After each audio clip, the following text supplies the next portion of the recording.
ॐ शुक्लाम्बरधरं विष्णुं शशिवर्णं चतुर्भुजं प्रसन्नवदनं ध्यायेत् सर्वविघ्नोपशान्तये।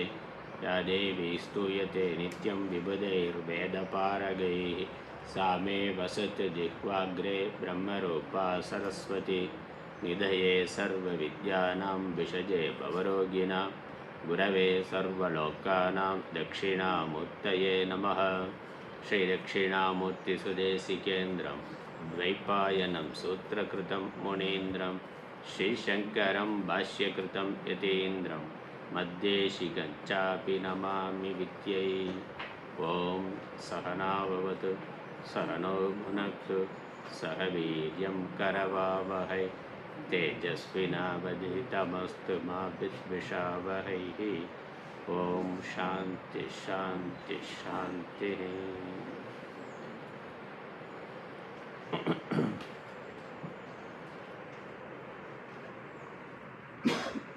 கேனோபனிஷத் என்ற உபனிஷத்தை பார்க்க தொடங்கி இருக்கின்றோம்.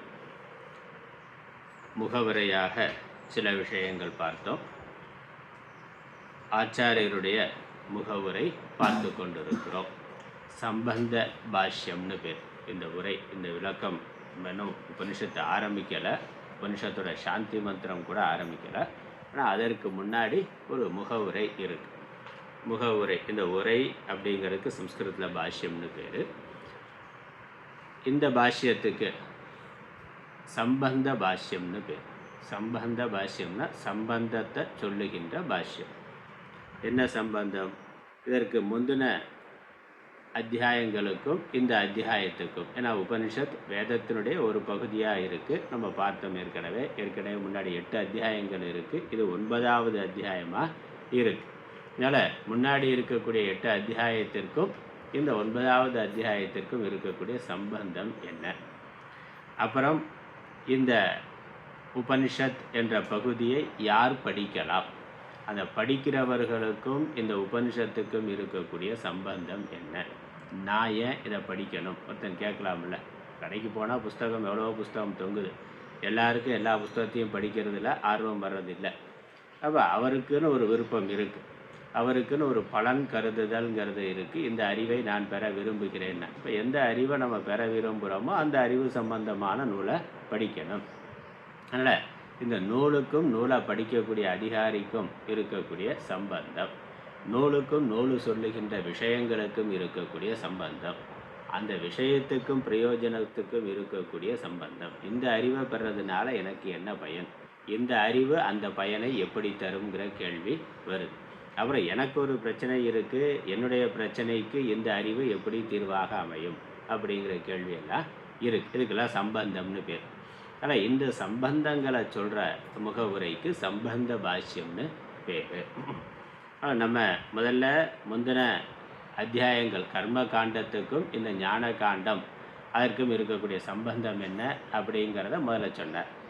அதுக்கப்புறம் இந்த நூலுக்கு அதிகாரி யார், நூலை படிப்பதற்கு யார் தகுதியானவர், யாருக்காக இந்த நூல், யாருக்காக இந்த உபனிஷத்தை யார் படிக்கலாம், யார் படித்தா அது முழுமையான பயனை தருவதாக இருக்கும். ஏன்னா அந்த பிரயோஜனம்ங்கிறது படிப்பவர்களுடைய தகுதியை பொறுத்து இருக்குது. இப்போ முழுமையான நல்ல தகுதியுடையவன் படிக்கிற பொழுது அது முழுமையான பயனை தரும். தகுதி குறைவாக இருந்தால், விஷயம் அதுவாக இருந்தாலும், கேட்குதா மைக்கு, விஷயம் அதுவாக இருந்தாலும் அதனுடைய பிரயோஜனம் குறைவாக இருக்கும். இப்போ பள்ளி கல்வியிலேயே ஸ்கூலுக்கு போகிறான், 8ஆவதோ 10ஆவதோ படிக்கிறார்கள்னா பாடம் அதே தான், பாட புஸ்தகம் ஒன்று தான், அந்த பாடத்தை எடுத்து சொல்லுகின்ற ஆசிரியரும் ஒருவர் தான், படிக்கக்கூடிய காலமும் அதே 1 வருஷம்தான் படிக்கிறான். ஆனால் சிலர் 100 மார்க் வாங்குகிறான், சிலர் 90 மார்க் வாங்குகிறான், சிலர் 50 மார்க் வாங்குகிறார், சிலர் 10 மார்க் தான் வாங்குகிறாங்க. நம்ம எதனால் அந்த வித்தியாசம்? பாடம் அதே தான், பாடத்தை சொல்லுகின்ற ஆசிரியரும் அதே ஆள் தான், படிக்கக்கூடிய காலமும் அதே அளவு தான். ஆனால் ஒருவனுக்கு கிடைத்திருக்கக்கூடிய அறிவு இன்னொருவனுக்கு கிடைக்கவில்லை. அதற்கு யார் பொறுப்பு, யார் காரணம்? வாத்தியார் பாடம் சரியாக நடத்தலைன்னு சொல்ல முடியாது. நடத்தலைன்னா யாருமே மார்க் வாங்கக்கூடாது. சிலர் மார்க் வாங்குகிறான், சிலர் மார்க் வாங்கலைன்னாக்கா கிடையாது. அப்புறம் அவனுக்கு வேறு பாடத்திட்டம் இவனுக்கு வேறு பாடத்திட்டம்னு சொன்னால் அதில் வேறுபாடு இருக்குதுன்னு. இல்லை அவன் 6 மாதம் படித்தான், அவன் 1 மாதம் தான் படித்தான்னா வேறுபாடு இருக்குது. எந்த வேறுபாடமும் இல்லை, அதே ஆசிரியர் தான், அதே பாடம் தான், அதே நேரம் தான். ஆனால் சிலருக்கு அறிவு வருகின்றது, சிலருக்கு அறிவு குறைவாக வருகின்றது. அப்போ அதற்கு யார் காரணம்? அந்த படிப்பவனுடைய தகுதி, அவனுடைய ஆர்வம், அவனுடைய விருப்பம். அவனுக்கு அது படிக்கிறப்ப சிலர் ஆர்வமாக இருப்பான், விருப்பமாக இருக்கும். ஆனால் அவனுக்கு படிக்க முடியாது, அப்படி ஒரு பிரச்சனை இருக்குது. அவனால் படிக்கணும்னு ஒழுங்காக கிளாஸுக்கு கட்டடிக்காமல் கரெக்டாக ரெகுலராக போவான், படிக்கணுங்கிற ஆர்வமும் இருக்கும், திரும்ப திரும்ப முயற்சி பண்ணுவான். ஆனால் அவனுக்கு அவ்வளோதான் மார்க் வாங்க முடியும், 40 மார்க் தான் வாங்க முடியும்னா. சிலருக்கு தகுதி நல்லா இருக்கும், நல்ல புத்திசாலியாக இருப்பான், ஆனால் படிக்கிறதுல ஆர்வமானது இருக்காது, வேறு விஷயங்களில் அவனுக்கு ஆர்வம் இருக்கும். அப்போ அந்த படிப்பவனுடைய தகுதியை பொறுத்து அவன் பெறுகின்ற அறிவில் வேறுபாடானது வருகின்றது. விஷயம் ஒன்றா இருந்தாலும், புஸ்தகம் ஒன்றா இருந்தாலும், அது தரக்கூடிய பலனில் வேறுபாடு அதை படிப்பவனுடைய பொறுத்து இருக்கின்றது. அதே தான்.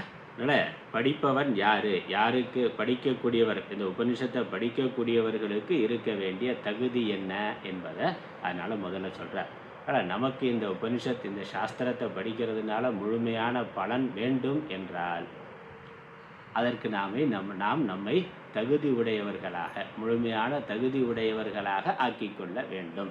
அது என்ன தகுதிங்கிறத தான் நம்ம சென்ற 2 வகுப்புகளில் பார்த்தோம். அதுக்கப்புறம் இந்த நூலை படிக்கிறதுனால நமக்கு கிடைக்கக்கூடிய பயன் என்னங்கிறத பிறகு சொல்ல போகிறேன். இதை படிக்கிறதுனால, இந்த அறிவை, இது விஷயத்தை தெரிஞ்சுக்கிறதுனால ஒருவனுக்கு கிடைக்கக்கூடிய பலன் என்னன்னு அடுத்து வரப்போகுது. ஆனால் படிக்கிறதுக்கு முன்னாடியே ஒரு என்ட்ரன்ஸ் எக்ஸாம்னா பார்க்கணும். என்ட்ரன்ஸ் எக்ஸாம் என்ட்ரன்ஸ் எக்ஸாம் எதுக்கு? அதை பெறுவதற்கு, அந்த அறிவை, அந்த கல்வியை பெறுவதற்கான தகுதி இருக்கு. குறைந்தபட்ச தகுதின்னு ஒன்று வேணும். குறைந்தபட்சம் அடிப்படை கணக்கு அறிவியல் தகுதியானது அவனுக்கு இருக்கணும். அப்போ தான் அதை படிக்க முடியும், படித்தா அது புரியும், அது பயன் தரத்தக்கதாக இருக்கும். அந்த மாதிரி இங்கே நமக்கு என்ட்ரன்ஸ் எக்ஸாம்னு இல்லை, ஆனால் இதெல்லாம் தகுதி தேவைங்கிறத ஆச்சாரியர் நினைவுபடுத்துகின்றார். அதுதான் முகவுரையாக இருக்குது. நம்ம சென்ற வகுப்புகளை பார்த்தோம். சுருக்கமாக அதனுடைய கருத்தை பார்த்துட்டு தொடர்ந்து மேற்கொண்டு படிக்கலாம். நம்ம கடைசியாக பார்த்தது 3வது பக்கத்தில் கடைசி வரியிலிருந்து பார்த்தோம். சுத்தமான சித்தம் உள்ளவனும், கடைசி வரி, சுத்தமான சித்தம் உள்ளவனும் வெளியிலுள்ளதும் ஆனது பற்றியே அனித்தியமுமான. புஸ்தகத்தில் 3வது பக்கத்தில் கடைசி வரியில் தொடங்குது. சுத்தமான சித்தம் உள்ளவனும் வெளியில் உள்ளதும் ஆனது பற்றிய அனித்தியமுமான சாத்திய சாதன சம்பந்தத்தினின்றும் ஆசை ஒழிந்தவனும் இப்பிறவியில் செய்யப்பட்டதாகவோ முற்பிறவிகளில் செய்யப்பட்டதாகவோ உள்ள சம்ஸ்கார விசேஷத்தின் ஆவிர்பாவத்தால் வைராக்கியத்தை அடைந்தவனுமாக உள்ளவனுக்கு பிரத்யேகாத்ம விஷயமான ஜிக்ஞாசை ஏற்படுகிறது. அதனால் வைராக்கியங்கிறத விஷயம். சுருக்கமாக சொன்னால் வைராக்கியத்தை அடைந்தவனுமாக உள்ளவனுக்கேன்னு இருக்கு. அந்த வைராக்கியம்ங்கிறது உலக விஷயங்களில், போக விஷயங்களில் இருக்கக்கூடிய பற்று குறைந்து இருத்தல், பற்று இல்லாமல் இருத்தல். ஏன் பற்று? அது பற்று வேண்டாம்னா அதெல்லாம் அனித்தியமானது, பொய்யானது, மாயையானது, தற்காலிகமானது, நிரந்தரமான சுகத்தை அது தராது அப்படிங்கிற விவேகத்தினால அதன் மேலே இருக்கக்கூடிய ஆசை, எதிர்பார்ப்பு குறைந்து இருத்தல், இல்லாமல் இருத்தல், அதான் வைராக்கியம். எவ்வளவோ பார்த்தாச்சு, எவ்வளவோ கேட்டாச்சு, எவ்வளவோ சாப்பிட்டாச்சு, எவ்வளவோ அனுபவித்தாலும் அதற்கு முடிவுங்கிறது இல்லை. அப்புறம் இந்த அனுபவ விஷயங்கள், போக விஷயங்கள் எதுவும் நமக்கு நிறைவை தரவில்லை. அதான் விவேகம். எவ்வளவுதான் பார்த்தாலும் கேட்டாலும் போதும்னா, நான் நிறைய சாப்பிட்டுட்டேன், சாப்பாடு போதும்னா அப்படி சொல்கிறோமா? சாப்பிடணும் அப்படிங்கிறது இருக்குது. அப்போ ஒரு குறிப்பிட்ட நிலையில் எல்லா விதமாக சாப்பிட்டாச்சு, பசிக்கு சாப்பிடணும், அவ்வளோதான்.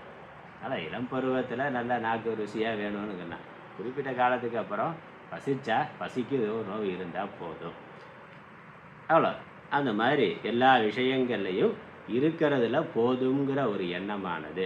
ஏன்னா எவ்வளவு வேணும்னு சேர்த்தாலும் அதற்கு முடிவு இல்லைன்னு புரிந்து கொண்டு நம்ம நிம்மதியாக இருக்கணும், சந்தோஷமாக இருக்கணும்னா என்ன இருக்கோ அது போதுமானது அப்படிங்கிற ஒரு நிறைவு உணர்வு. அதுக்கப்புறம் எவ்வளோதான் சேர்த்தாலும் போகும்போது அதை எடுத்துகிட்டு போகிறதில்ல, இங்கே விட்டுட்டு தான் போகிறோம். இந்த உடம்பையே எடுத்துகிட்டு போக முடியாது. அதனால் போதும்னா அதனால் போதுங்கிற ஒரு எண்ணம். அப்போ இருக்கிற வரைக்கும் அமைதியாக சந்தோஷமாக வாழ்வோம். அந்த ஒரு நினைவு, அந்த ஒரு நிலை, அந்த ஒரு பக்குவங்கிறதான் வைராக்கியம். அந்த விவேகத்தினால அனுபவத்தினால வரக்கூடிய பக்குவத்துக்கு வைராக்கியம்னு பேர். அது எப்படி வரும்? தூய்மையான மனது இருக்கிறவர்களுக்கு வரும்னு பார்த்தோம். தூய்மையான மனது விருப்பு வெறுப்பு பொறாமை பேராசை போனதில் சொன்னேன் 6 பார்த்தோம். இப்போ அது இல்லாமல் இருப்பவர்கள். இல்லாமல்னா முழுக்க 100% இல்லாமல் போகணும்னு நம்ம நினைக்க வேண்டாம். ஓரளவுக்கு இல்லாமல் தானே போதும். அதனால் முழுக்க இல்லாமல் ஆனால் தான் அது தகுதினாக்க உள்ள யாரும் வரமாட்டாங்க. அதனால் அது கொஞ்சம் கொஞ்சம் இருக்கிறதுங்கிறது அகங்காரமோ கோபமோ சின்ன சின்ன ஆசைகள் ஒன்றும் தவறு இல்லை. ஏன்னா இது முழுக்கவே இல்லாமல் இருந்துட்டாக்க அவன் ஞானி தான்.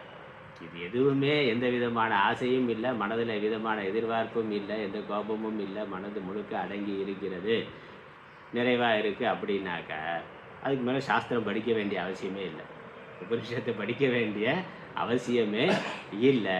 அதனால் அவர்களுக்கும் உபனிஷத்து இல்லை. சுத்தமாகவே கிடையாது அப்படின்னாலும் அவன் படிக்க முடியாது. முழுக்க எப்போதும் காமத்திலேயே இருக்கிறார், கோபத்திலேயே இருக்கிறார், வெறுப்புலேயே இருக்கிறார், பேராசையிலேயே இருக்கிறாருனாக்கா அவருக்கும் பௌத்கீதை உபனிஷத்தோ பௌத்கீதையோ படித்தா வேலை செய்யாது. முழுக்க எல்லாமே அடங்கினவராக இருக்கிறாருன்னா அவர் ஞானி யோகி, அவருக்கும் பௌத்கீதைக்கு உபனிஷத்துக்கு வேலை இல்லை, படிக்கணுங்கிற அவசியம் இல்லை. அப்போ ஓரளவுக்கு இது குறைந்து இருக்கக்கூடியவர்கள், சுருக்கமாக சொன்ன மனதில் வஞ்சனை இல்லாமல் இருக்கக்கூடியவர்கள். நான் நல்லா இருக்கணும், எல்லாரும் நல்லா இருக்கணும், அந்த எண்ணம், அந்த குறைந்தபட்ச எண்ணம் இருந்தால் அது சுத்தமான மனது. அப்புறம் நமக்கு படிக்க படிக்க படிக்க அது இன்னும் பக்குவம் வர வர இன்னும் மேலும் தூய்மையாகும். அது சாஸ்திரம் கொடுக்கறது. சாஸ்திரம் அந்த தூய்மையை கொடுக்கும். சத்சங்கத்தினால அந்த தூய்மையானது இன்னும் அதிகமாகும். ஆனால் குறைந்தபட்சம் யாருக்கும் கெடுதல் நினைக்காத ஒரு மனது இருந்தால் தூய்மையான மனது. அதனால் போனதில் பார்த்தா அழுக்காறு அபாவிகுலி இன்னா சொன்னான். அந்த விருப்பு வெறுப்பு பேராசை பெருங்கோபம் கடுமையான வார்த்தைகளை பேசுறது பெரிய பொறாமை இதெல்லாம் பெரிய அளவில் இல்லாமல் கொஞ்சம் இருந்தால் கூட பரவாயில்லை, அது போக போக சரியாயிடும். ஆனால் பெரிய அளவில் இல்லாமல் இருந்தால் அது தூய்மையான மனது. வேதாந்தம் படிக்கிறதுக்கு அதுதான் தகுதி. அதோட ஒரு விவேகத்தையும் சொன்னார். சாதன சதுஷ்டய சம்பத்துனா இது சாத்திய சாதன சம்பந்தத்தினின்றும் ஆசை ஒழிந்தவன்னா. இந்த விஷயங்கள் போக விஷயங்கள் இந்த லோகத்தில் அடையிறதுக்குன்னு விஷயம் இருக்குது. அப்புறம் மரணத்திற்கு பிறகு அடையிறதுக்குன்னு பல லோகங்கள் இருக்குது. அதற்கு சாத்திய சாதனம்னு பேர். அடையிறதுக்கான ஒரு செயல், அந்த அடையிற விஷயம் அப்படிங்கிற போக விஷயம். அதுக்கும் ஒரு முடிவு இல்லைன்னு புரிந்து கொண்டு அது அனித்தியமானது. தேவலோகத்துக்கு போனாலும் அதுவும் அனித்தியமானது. புண்ணியம் இருக்கிற வரைக்கும் தான் அங்கே இருக்க முடியும், திரும்ப திரும்ப வரணும். அங்கேயும் விருப்பு வெறுப்பு மற்ற விஷயங்கள் இருக்குது, அங்கேயும் சண்டை பிரச்சனைகள்லாம் இருக்குது அப்படின்னு புரிந்து கொண்டு இதெல்லாம் எனக்கு வேண்டாம்னா அடையணும் அப்படிங்கிறது எதுவும் வேண்டாம். நான் எதையும் அடைய வேண்டியது இல்லாத ஒரு நிலையான நிரந்தரமான ஒரு நிலையை அடைய விரும்புகிறேங்கிற விருப்பம். ஏன்னா எதெல்லாம் முயற்சியினால் அடையப்படுகின்றதோ அதை இன்னொரு காலத்தில் நம்ம இழக்க வேண்டியதாக இருக்கின்றது. புண்ணியத்தினால் சம்பாதிக்கிறது, முயற்சியினால் சம்பாதிக்கிறத நம்ம இன்னொரு காலத்தில் இழந்து தான் ஆகணும், கொடுத்து தான் ஆகணும். அதனால் அப்படி எதுவும் இல்லாமல், நான் அடைய வேண்டியதாக எதுவும் இல்லாமல் பூர்ணமாக அடைந்த நிறைவு நிலையில் இருக்க விரும்புகின்றேன். அதனால் இந்த அனித்தியமான சாத்திய சாதனம் அப்படிங்கிற வலைக்குள்ளே நான் செல்ல விரும்பவில்லை என்று யார் இருக்கின்றானோ அவன் தான் இந்த வேதாந்தத்தை படிப்பதற்கு தகுதி உடையவன், உபனிஷத்துக்களை படிக்கிறதுக்கு தகுதி உடையவன். இதெல்லாம் எப்படி வருங்கிறதையும் சொன்னார். இந்த பிறவியிலையோ முந்தின பிறவியிலையோ நாம் செய்த ஒரு புண்ணியம் சேவை, அதனுடைய பலனை எதிர்பார்க்காம நாம் சேவை செய்ததனுடைய விளைவாக நமக்கு இந்த விவேகமானது, இந்த ஞானமானது, வைராக்கியமானது வரும். அது இருந்தால் இந்த உபனிஷத்தை படிக்கலாம். இதற்கு இது யாரா சொல்கிறது? ஆதிசங்கரர் அவராக சொல்கிறாரானா? அதனால் அப்படி சொல்கிறார் அப்படி நினைக்கக்கூடாது. இது சாஸ்திரம் சொல்கிறது.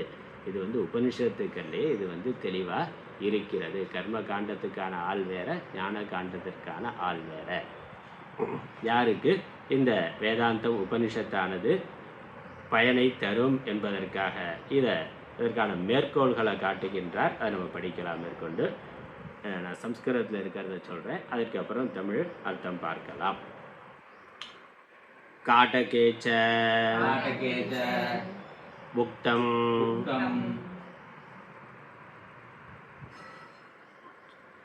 அதற்கு முன்னாடி ஒரு வரிகள் படிப்போம். ததேதத் வஸ்து பிரஷ்ன பிரதிவச்சன லக்ஷணயா ஸ்ருத்யா பிரதர்ஷயதே கேனேஷிதம் இதி ஆத்யயா. இந்த கருத்தை இந்த அதிகாரித்துவம் சொல்கிற பொழுதே ஒரு விஷயத்தை சொன்னார். யார் இந்த தகுதி உடையவர்களாக விவேக வைராக்கியம் உடையவர்களாக இருக்கிறார்களோ அவர்களுக்கு பிரத்யேக் ஆத்ம விஷயமான ஜிக்ஞாசையானது ஏற்படும் அப்படிங்கிற ஒரு வாக்கியமானது இருக்கு.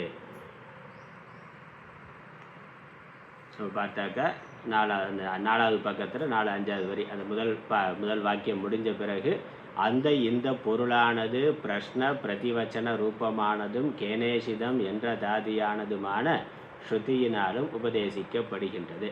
அதற்கு முந்தின வரியில் கடைசியாக பிரத்யேகாத்ம விஷயமான ஜிக்ஞாசை ஏற்படுகிறது. அதனால் இந்த விவேக வைராக்கியத்தினால நமக்கு வரக்கூடிய ஒரு தகுதி என்னென்னா, ஒரு விருப்பம், ஆசை என்னென்னா, உலக ஆசைகளெல்லாம் ஒழித்தவனுக்கு வருகின்ற ஒரு ஆசை ஆத்மாவை நான் அறிந்து கொள்ள வேண்டும்ங்கிற ஆசை. ஆத்மா இறைவன், இறைவனை அறிந்து கொள்ள வேண்டும். இந்த உலகம், உலக விஷயங்கள் எல்லாம் அனித்தியமாக இருக்குது, மாயையாக இருக்குது, ஏமாற்றக்கூடியதாக இருக்குது, துன்பத்தை தருவதாக அல்லது துன்பத்தில் போய் முடிவதாக இருக்குது. அதனால் இதெல்லாம் எனக்கு வேண்டாம். நான் பூர்ணமான முழுமையான நிறைவான நிலையான இறைவனை அடைய விரும்புகின்றேன், பிறவாத நிலையை அல்லது இறைநிலையை அடைய விரும்புகிறேங்கிற விருப்பமானது வரும். அதற்கு ஜிக்ஞாசைன்னு பேர். அதுதான் இங்கே ஆச்சாரியர் பிரத்யேகாத்ம விஷயமான ஜிக்ஞாசையானது ஏற்படும்னு சொல்கிறார். ஆத்ம விஷயமான விருப்பம், ஜிக்ஞாசான விருப்பம், அதை அடையணுங்கிற விருப்பம், அந்த ஆசையானது ஏற்படும். அதனால் விவேகம், சுருக்கமாக சொன்னால் விவேகம், வைராக்கியம், ஜிக்ஞாசா.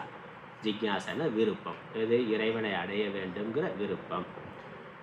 அது அப்படி அந்த விருப்பம் இருக்கிறவனுக்காக அந்த ஆத்மாவை பற்றி இந்த உபனிஷத்தானது சொல்லுகின்றது. அதனால் ஆத்மாவை கடவுளை அடைய விரும்புகிறவனுக்கு ஆத்மாவை பற்றி இந்த உபனிஷத்தானது சொல்லுகின்றது. அது என்னன்னு தெரிஞ்சால் தானே அடைய முடியும். அதனால் கடவுளை அடையணும்னாக்கா முதல்ல கடவுள் யார், அவர் எங்கே இருக்கிறாரு, எப்படி இருக்கிறாரு அப்படின்னு அறிமுகப்படுத்தணும். அதற்காக இந்த உபனிஷத்தானது தொடங்குகின்றது. அதனால் உபனிஷத்தினுடைய விஷயம் என்னன்னா, நம்ம பார்க்க போகிற இந்த உபனிஷத்தினுடைய எல்லா உபனிஷத்துக்களுக்கும் ஒரே விஷயந்தான். ஈஷாவாசிய உபனிஷத்தில் என்ன பார்த்தோமோ அதே விஷயந்தான் கேன உபனிஷத்துக்கும். அங்கே ஈஷா வாசியமிதம் சர்வம்னு ஆரம்பித்தது. ஈசன், ஈஸ்வரன், இறைவன், இறைவனை பற்றிய அறிவை அடைய விரும்புகிறவனுக்கு உபனிஷத்தானது தொடங்குகின்றது, தொடங்கப்படுகின்றது. அந்த உபனிஷத் இறைவனை பற்றி சொல்லுகின்ற சாஸ்திரமானது தொடங்குகின்றது. அதனால் அந்த இந்த விஷயமானது கேனேஷிதம், இந்த விஷயமானதுன்னா இந்த ஆத்ம விஷயமானது, இறைவனை பற்றிய விஷயமானது கேனேஷிதம், அதான் உபனிஷத்தோட முதல் வார்த்தை. கேன இஷிதம் என்ற முதலான மந்திரங்களால் கேள்வி பதில் முறையில் ஸ்ருதியினால் காட்டப்படுகின்றது. எப்படி இருக்குன்னா அந்த உபனிஷத்து ஒரு கேள்வி பதில். சிஷ்யன் கேள்வி கேட்கிறான், குரு பதில் சொல்கிறார். அப்படி பெரும்பாலான உபனிஷத்துக்கள் அப்படி இருக்கும், கேள்வி பதிலாக. அதில் யார் குரு யார் சிஷ்யன்கிறது இருக்கும். இந்த உபனிஷத்தில் குரு பேரும் இல்லை, சிஷ்யன் பேரும் இல்லை. இப்போ கட்டோபனிஷத்துனா யமதர்மராஜா குரு, நச்சிகேதன் சிஷ்யன்னா, அங்கே சிஷ்யன் பேர் குரு பேர் தெளிவாக இருக்குது. அப்படி உபனிஷத்துக்கள் இருக்குது. இந்த உபனிஷத்தில் ஒரு கேள்வி பதில். அதனால் யார் கேட்கிறா அப்படிங்கிற சிஷ்யனுடைய பேர் இல்லை, அடையாளம் இல்லை, குருவினுடைய அடையாளமும் இல்லை. ஆனால் கேள்வி பதிலாகத்தான் இருக்கிறது. அதனால் ஒருவன் கேட்கிறான், ஒரு ஜிக்ஞாசு கேட்கின்றான். ஆத்மாவை அறிய விரும்புகின்ற ஒருவன் அதை பற்றிய கேள்வியை கேட்கிறான், அதற்கு குரு பதில் சொல்கிறார். அதனால் இது கேள்வி பதில் ரூபமாக இருக்குது. ஏன் கேள்வி பதில் ரூபமாக இருக்குது அப்படிங்கிறதுக்கான விளக்கத்தை ஆச்சாரியர் பின்னாடி சொல்கிறார் பாஷ்யத்தில். அதனால் அதை பற்றி அங்கே பார்க்கலாம். இங்கே இந்த கருத்து யார் உபனிஷத்தை படிக்கலாம், யாருக்கு உபனிஷத் பயன் தருங்கிறதுக்காக மேற்கோள்களை காட்டுகின்றார். அதுதான் அடுத்த வரி படிக்கலாம். काटके च उक्तं पराञ्चिकानि व्यतृणत् स्वयंभूः तस्मात् परां पश्यति न अन्तरात्मन् कश्चित् धीरः प्रत्यक् आत्मानम् ऐक्षत् आवृतचक्षुः अमृतत्वम् इच्छन् इत्यादि परीक्ष्य लोकान् कर्मचितान् ब्राह्मणः निर्वेदम् आयात् नास्ति अकृतः कृतेन तद्विज्ञानार्थं स गुरुमेव अभिगच्छेत् समित्पाणिः श्रोत्रियं ब्रह्मनिष्ठम् इत्याद्या அதர்வணே ச. ரெண்டு உபனிஷத்துலேருந்து ரெண்டு மந்திரங்கள், ரெண்டு வேற உபனிஷத்துலேருந்து ரெண்டு மந்திரங்களை மேற்கோள் காட்டியிருக்கிறார் ஆச்சாரியர். ரொம்ப முக்கியமான அழகான மந்திரங்கள். உபனிஷத்து யாருக்கு என்பதை ரொம்ப தெளிவாக சொல்லி இருக்கக்கூடிய மந்திரங்கள். காட்டக்கே அப்படின்னா கடோபனிஷத் அப்படிங்கிற உபனிஷத். இப்போ சொன்னே நச்சிகேதன் அப்படிங்கிற ஒரு சிஷ்யனுக்கு யமதர்மராஜா சொன்னது கட உபனிஷத்து. அது காட்டக சாக்கையில் இருக்கிறதுனால அதுக்கு கட உபனிஷத்துன்னு பேர். நம்ம அந்த உபனிஷத்தையும் அடுத்து பார்க்கலாம். ஏன்னா உபனிஷத்துக்கு பிறகு அந்த உபனிஷத்தெல்லாம் பார்க்க போகிறோம், பிறகு பார்க்கலாம். அந்த உபனிஷத்தில் இருக்கக்கூடிய ஒரு அழகான மந்திரம் அந்த உபனிஷத்திலும் சொல்லப்பட்டிருக்கின்றது. என்ன சொல்லப்பட்டிருக்கு? அபிதமே காட்டகத்திலும், நம்ம தமிழில் இருக்கிறத பார்க்கலாம். அவ்விதமே காட்டகத்திலும், காட்டகத்திலும்னா காட்டக சாக்கையில் இருக்கக்கூடிய கட உபனிஷத் என்ற அந்த பகுதியிலும். ஸ்வயம்பூஹு, ஸ்வயம்பூவானவர். ஸ்வயம்பூ ஆனவர்னா ஈஸ்வரன் அர்த்தம். பிரம்மான்னு எடுத்துக்கொள்ளலாம். ஈஸ்வரன் பொதுவாக ஈஸ்வரன்.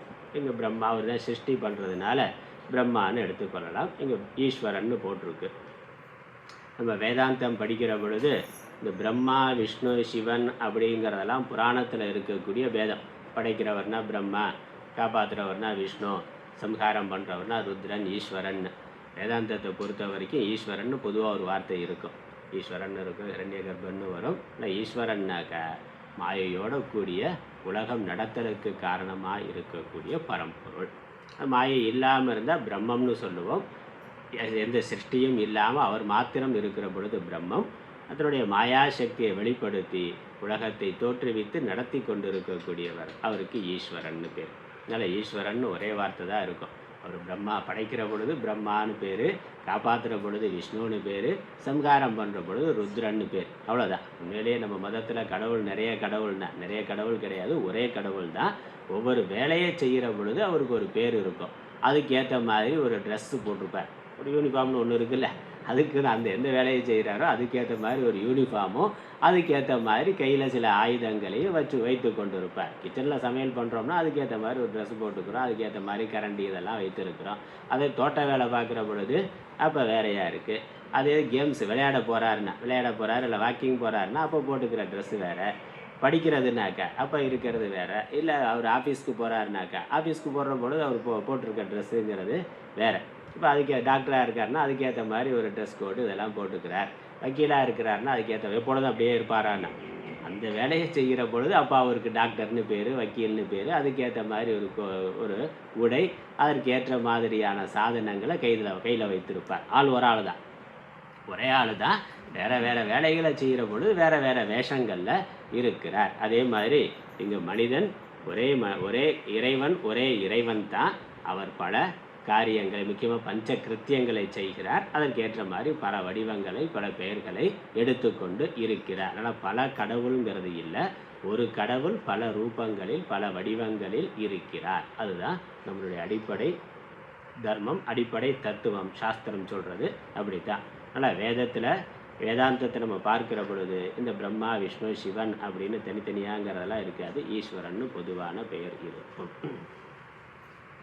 அதனால் ஸ்வயம்பூ ஆனவர், தானாக யாரும் தோற்றுவிக்காமல் இயல்பாக எப்பொழுதும் இருக்கக்கூடியவர். அதனால் ஸ்வயம்பூன்னு பேர்.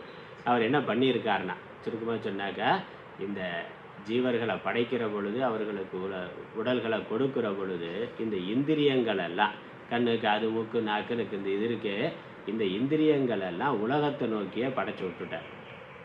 அதனால் இது படைத்தவன் குற்றம். படைத்தவனே அப்படி பண்ணிட்டார். ஏன் உலகத்தை பார்த்தே ஓடிக்கிட்டு இருக்கிறான்னா, எல்லா ஜீவர்களும் மனிதர்களும் பார்க்குற விஷயத்தை கண்ணுக்கு பின்னாடியே ஓடுறான், அப்புறம் காதுக்கு பின்னாடி ஓடுறான், நாக்குக்கு பின்னாடி ஓடுறான், மூக்குக்கு பின்னாடி வாசனைன்னு விதவிதமான வாசனைக்காக ஓடுறான், இல்லை விதவிதமான காட்சி இன்பத்துக்காக ஓடுறான், விதவிதமான சப்தத்தை கேட்கணும் அப்படின்னு அதற்காக ஓடுறோம். நாக்கு சொல்லவே வேண்டியதில்லை, நாக்குக்கு பின்னாடியே சாப்பாட்டு சுவைக்காக அதற்கு பின்னாடியே ஓடிக்கொண்டு இருக்கிறோம்.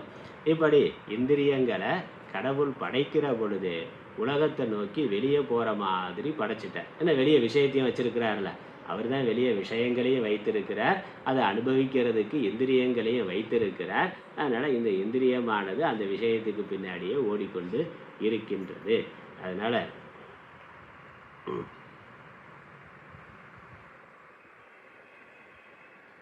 இது அவருடைய படைக்கிற பொழுதே அவர் அப்படி பண்ணி இருக்கிறார். அதனால் பெரும்பாலானவர்கள் என்னென்ன அதற்கு பின்னாடியே செல்லுகிறார்கள். சுயம்புவானவர் இந்திரியங்கள்னால் கண்ணு, காது, மூக்கு, நாக்கு, இந்த ஞான இந்திரியங்கள் வெளிநோக்கு உள்ளனவாகவே செய்துனா, வெளிப்புறம் வெளி விஷயங்களை நோக்கி போகிற மாதிரியே படைத்து, மனசும் அதனால் இந்திரியங்கள் பின்னாடியே ஓடிக்கொண்டு இருக்கு. அப்படி படைத்து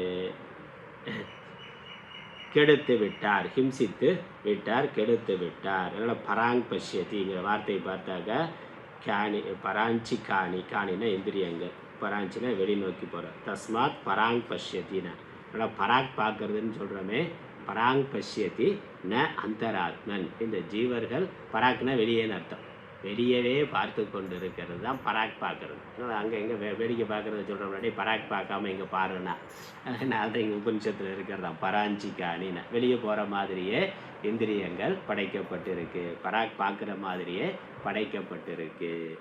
அதனால் இந்த ஜீவர்கள் உள்ளே பார்ப்பது இல்லைன்னா அந்தராத்மன். நான் அந்த பார்ப்பவன் யாருங்கிறத பார்க்கறதே இல்லை, பார்க்கிற விஷயத்துக்கு பின்னாடியே ஓடிக்கொண்டு இருக்கிறோமே, உள்ளே இருந்து இதெல்லாம் யார் பார்த்துக்கிட்டு இருக்கிறது, இதெல்லாம் அனுபவிக்கிற ஆள் யார், எனக்கு ஏன் இது வேணும், இது இல்லைன்னா என்ன, தூக்கத்தில் இது இல்லாமலே சந்தோஷமாக தானே இருக்கிறேன், அப்போ சந்தோஷமாக இருக்கிற ஆள் யார், கேள்வி கேட்கணும்ல. இதெல்லாம் விழித்திருக்கிற பொழுது இதெல்லாம் இருந்தால் தான் சந்தோஷம்னு நினைக்கிறோம், அதுக்கு பின்னாடியே ஓடிக்கிட்டு இருக்கிறோம்.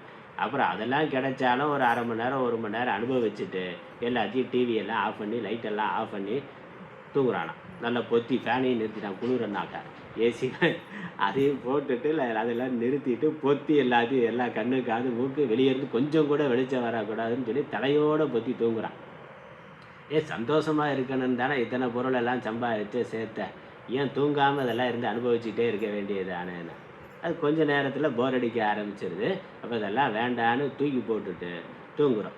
அப்போ விழித்திருக்கிற பொழுது கஷ்டப்பட்டு சம்பாதிச்ச இந்த பொருள்களால் எந்த சுகம் கிடைக்குதோ அதை விட மேலான ஒரு சுகமானது இந்த பொருள் இல்லாமலே ஆழ்ந்த தூக்கத்தில் கிடைக்குது. அதனால தான் தூக்கத்தை விரும்புகிறோம். யாரும் அதை தொந்தரவு பண்ணக்கூடாதுன்னு நினைக்கிறோம். கொசுவில் இருந்து வேறு மற்ற கூட இருக்கிற ஆள் எந்த மனிதனும் யாரும் எந்த விதத்துலையும் தொந்தரவு பண்ணக்கூடாதுன்னு நினைக்கிறோம். அப்போ அங்கே ஒரு மேலான சுகம் இருக்குது. இப்போ விஷயம் இல்லாமலே அந்த சுகத்தை அனுபவித்து கொண்டு இருக்கக்கூடிய ஆள் யார், இந்த விஷயத்துக்கு பின்னாடி போய் அனுபவிக்கணும்னு நினைக்கிற ஆள் யார், இந்த கேள்வி கேட்கணும்ல. இப்போ அனுபவிக்கக்கூடிய விஷயத்துக்கு பின்னாடியே போய் கொண்டு இருக்கிறவன் யார் என்ற கேள்வி, விஷயங்கள் மூலமாக சுக துக்கத்தை அனுபவிப்பவன் யாருங்கிற கேள்வியானது வருகின்றது. அப்படி உள்ளே இருந்து அனுபவிக்கிறவனுக்கு அந்த ஆணுக்கு தான் சாஸ்திரம் ஆத்மான்னு பேர் சொல்லுது. அதனால் ந அந்தராத்மன்னா உள்ளே இருக்க, அந்தர்னா உள்ளே, இந்த பராக்குக்கு ஆப்போசிட் அந்தர். அப்போ உள்ளே, அதனால தான் அந்தர் யோகம்னு பேர் வச்சுருக்குறோம். அந்தர் யோகம்னா பராக் பார்க்காம உள்ளே பார்க்கறதுன்னா, பராக் பார்க்கறதுலேருந்து இந்திரியங்களை திருப்பி உள்ளே இருக்கக்கூடிய ஆத்மா யார், எல்லாவற்றிற்கும் உள்ளே இருக்கக்கூடிய இறைவன் யாருன்னு பார்க்கிற அந்த ஞானம், அதற்கான சாதனைகள், அதான் அதுக்கு தான் அந்தர்யோகம்னு பேர். அந்த மாதிரி உள்ளே யார் இதை இருந்து அனுபவித்து கொண்டு இருக்கிறான், யார் உள்ளே இருந்து இதை தூண்டி கொண்டு இருக்கிறார், யார் உள்ளே இருந்து இந்த உடம்பை நடத்தி கொண்டு இருக்கிறார்னு உள்ளே இருக்கிற ஆளை பார்க்கறது இல்லை. சாதாரணமாக இந்த மனிதர்கள் ஏன் பார்க்கறது இல்லை, ஏன்னா கடவுள் படைக்கிற பொழுதே அப்படியே படைச்சிட்டார்னா, வெளியே போகிற மாதிரியே படைச்சிட்டார். அதனால் அப்படியே வெளியவே ஓடிக்கொண்டிருக்கின்றது. ஆனால் அதான் முக்கியம், அடுத்த வரி முக்கியமான வரி. ஆனால் ஸ்வயம்பூ ஆனால் கஷ்டித்து தீரக பிரத்யக் ஆத்மானம் ஐக்ஷத்து. இதுக்கு வசப்படாமல் அல்லது கொஞ்ச நாள் இதற்கு பின்னாடி போய் பார்த்து கேட்டெல்லாம் அனுபவித்த சில மனிதன், கொஞ்சம் விவேக வைராக்கியத்தை அடைந்தவன், இதுக்கு பின்னாடி போகிறதுனால நமக்கு இன்பம் வருது, ஆனால் இன்பத்தை விட துன்பம் மிகுதியாக வருகிறதுன்னு புரிந்து கொண்டு, இது நான் ஏன் இதுக்கு பின்ன எல்லாரும் ஓடுறாங்கிறதுனால நானும் ஓடணுமான்னு, எல்லாரும் ஓடுறான்னு நானும் ஏன் ஓடணும், இப்படி ஓடுறதுனால எனக்கு கிடைத்த நன்மை என்ன, லாபம் என்ன, அல்லது சுகம் என்ன, கஷ்டம் என்னன்னு ஆராய்ந்து பார்த்து இது வேணான்னு நினைக்கிற ஆள். அதனால் வெளியே நின்றும் திரும்பிய அறிவுள்ளவன், இப்படி விஷயத்துக்கு பின்னாடியே போய் அதனால் துன்பத்தை அனுபவித்தவன், விஷயங்களுடைய குறைகளை தெரிந்து புரிந்து கொண்டவன் என்ன பண்ணுறான், அமிர்தத்துவத்தில் விருப்பம் உள்ளவனும், அவனுக்கு இதெல்லாம் மிருத்தமாக இருக்குது, புற விஷயங்கள் போக விஷயங்கள் எல்லாம் அழியக்கூடியதாக இருக்குது. ஆனால் என்னுடைய விருப்பம் என்னது, அழிவில்லாத நிலையான நிரந்தரமான சுகத்தை நான் விரும்புகின்றேன். அது இந்த டிவியை பார்க்கறதுனால வரல, டிவியில் பார்க்குற பொழுது ஒரு சுகம் இருக்குது, ஆனால் அந்த சுகம் எனக்கு முழுமையான சுகமாக இருக்கா, முழுமையான நிறைவாக இருக்கா அப்படின்னா இல்லை. அதனால தான் சேனலை மாற்றிக்கிட்டே இருக்கும். சேனலை ஏன் மாற்றிக்கிட்டே இருக்கா, 500 சேனல் ஏன் வச்சுருக்கான், அதில் இருக்கிறது மேலான சுகம்னா ஒரே ஒரு சேனல் போதுமே, அதை எப்பொழுதும் பார்த்துக்கிட்டே இருக்கலாமே.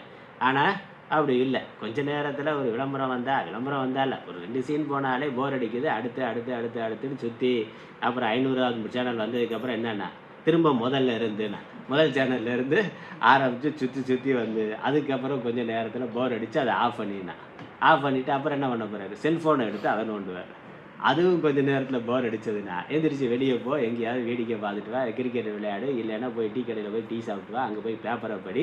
அது போர் அடிக்குதுன்னா அங்கேருந்து அப்படியே வாக்கிங் போ, வேறு யாராவது ஃப்ரெண்டுகிட்ட போ, அங்கே இப்படியே சுற்றி வந்துக்கிட்டு இருக்கிறோம். இப்போ காலையிலேருந்து சாயந்தரம் வரைக்கும் இதைத்தான் செய்து கொண்டு இருக்கிறோம். இதில் ஏதாவது நமக்கு ஒரு முழுமையான நிறைவை திருப்தியை தந்ததான்னா இல்லை, அதிலேருந்து ஒரு சுகம் வந்தது, ஆனால் அந்த சுகம் அல்ப சுகமாக, மாறுபடக்கூடிய சுகமாக, தற்காலிகமான சுகமாக இருக்கின்றது. இது ஒரு முடிவில்லாத ஓட்டமாக இருக்குது. நாய் மாதிரி எங்கே போயிட்டு இருக்குன்னா அது என்ன சாதித்தது, ஒன்றும் கிடையாது. நாய்க்கு வேலை இல்லை, நிற்க நேரம் இல்லைன்னா. அதனால் என்ன காலையிலேருந்து ராத்திரி வரைக்கும் என்ன சாதித்ததுன்னா ஒன்றும் சாதிக்கலை. ஆனால் காலையிலேருந்து ராத்திரி வரைக்கும் பயங்கர பிஸியாக இருக்குது, ரொம்ப பிஸியாக இருக்கிற ஆளாக இருக்குது. அப்படித்தான் பெரும்பாலான மனிதர்கள் இருக்கான். வாழ்நாள் முழுக்க என்னடா சாதிச்சேன்னா ஒன்றும் சாதிக்கலை. கல்யாணம் பண்ணோம், குழந்தை பெற்றுக்கிட்டோம், அவங்கள வளர்த்தோம், படிக்க வச்சோம், அவங்கள கல்யாணம் பண்ணி வச்சோம்னா இது ஆடு மாடெல்லாம் நம்ம படுற அளவுக்கு கஷ்டப்படாமலே அது பண்ணிகிட்டு இருக்கு.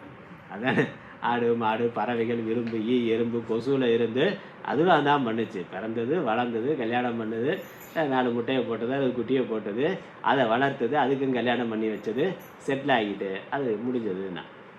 இப்போ அது பண்ணுறதுக்கு நம்ம பண்ணுறதுக்கு என்ன வித்தியாசம், ஒன்றும் பெரிய வித்தியாசம் இல்லையா, அதே தானே திரும்ப பண்ணிக்கிட்டு இருக்கிறோம். ஆனால் அது ஈஸியாக பண்ணுறத நம்ம ரொம்ப கஷ்டப்பட்டு பண்ணிகிட்டு இருக்கிறோம். மனிதன் அவனுடைய விவேகம் புத்திசாலித்தனம்னா என்னன்னா அதை கஷ்டப்பட்டு பண்ணிக்கிட்டு இருக்கிறான், அது சாமானியமாக ஈஸியாக பண்ணிக்கிட்டு இருக்கு. அப்போ இதெல்லாம் பார்த்து இதெல்லாம் ஒரு மாயையாக இருக்குது, ஏமாற்றமாக இருக்குது, நிறைவின்மையாக இருக்குதுன்னு புரிந்து கொண்டு, ஆனால் எனக்கு என்னுடைய மனசு விரும்புகிறது ஒரு நிலையான சுகம், நிரந்தரமான சுகம், இந்த ஏற்றத்தாழ்வுகள் இல்லாத ஒரு சாந்தமான ஒரு மனநிலை, சாந்தமான வாழ்க்கை, ஒரு நிறைவுனா ஒரு மகிழ்ச்சி இருக்கணும். அந்த மகிழ்ச்சி குறைவில்லாத மகிழ்ச்சியாக இருக்கணும். அந்த மகிழ்ச்சி நிரந்தரமானதாக இருக்க வேண்டும். அதுக்கு பேர் தான் அமிர்தத்துவம்னா. அதனால் மரணம் இல்லாத, அழிவில்லாத, நிரந்தரமான நிலையான ஒரு சுகம், அப்படி ஒரு வாழ்க்கை, அதை நான் அடைய வேண்டும் என்று புரிந்து கொண்டது. அதனால் இது உலகத்தில் இருந்து கிடைக்காதுன்னு புரிந்து கொள்றதா வைராக்கியம்.